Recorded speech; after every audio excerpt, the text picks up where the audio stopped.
It's been a journey. I feel like I've been proving a lot of people wrong because I had a lot of hate, actually. People were saying a fat guy can't really run 10 miles and I was too slow. I've been running the Broad Street race, which is a 10-mile race, for 4 years now. When it comes to marathon, I feel like you might think I'm slow, but I still feel like I have more stamina enough to get to the finish line. And not many people have the courage to do what I was able to do. Arad is a person who is always looking out for everybody else and always making sure that he is giving his best effort, that he's trying his hardest, whether it's math, whether it's running, whether it's any of his other subjects. Arad is always putting in his best effort, looking out for other people and making sure that everyone feels comfortable. Arad is a strong person, mentally strong, not just physically strong, but mentally strong.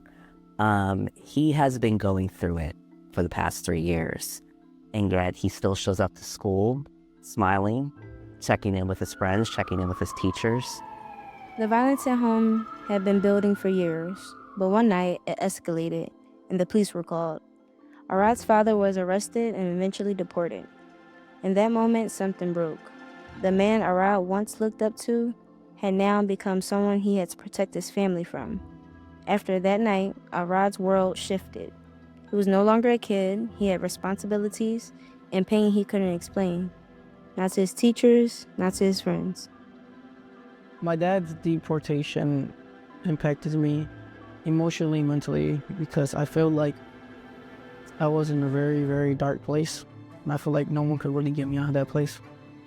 I would still come to school and I would really smile with my friends, trying to not even let them know what's going on with me. I do think around the time Arad's father got deported, a depression took over.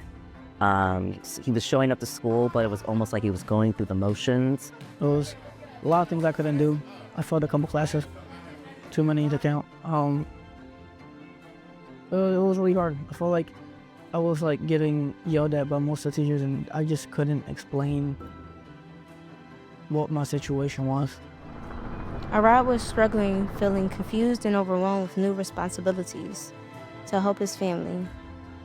He found a way to calm the chaos that surrounded his life, a method that doesn't require anything but a pair of shoes with laces. Arad put his dedication into a club called Students Run Philly Style. Running was an activity that offered something very important. I always found running to just get away from my problems and just feel free. It made me think of everything else but my problems, to be able to hear everything, like the cars, the birds sometimes. It used to be really peaceful, it's just peace. It's pure magic. It really is. It's a physical goal, but it's also helps you develop your mental capabilities and realize what you can achieve if you break things down and do it one step at a time. Running is a good way to just get those emotions sorted out, get your energy out, and come back and just feel refreshed and feel like you've been able to think it all through. Running offers me peace and quiet. That is important to me because I get to find a sense of myself. I get to find peace in it. And I don't know how to explain it. I guess I get to be a better me. I guess coming to school and being able to show people who I am makes me feel even happier.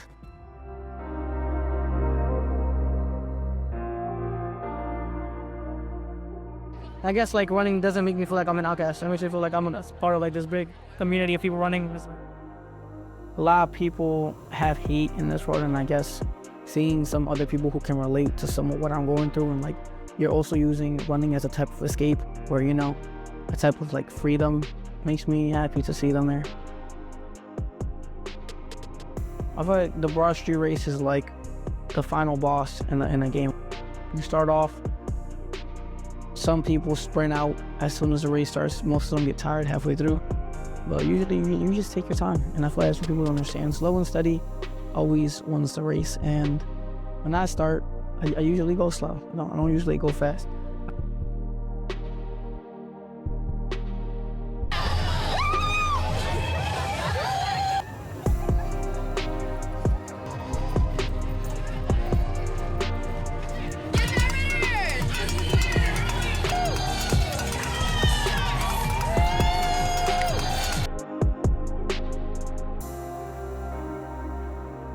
I think the second my brain says, start running faster, even no matter how tired I am, is always when I see that finish line.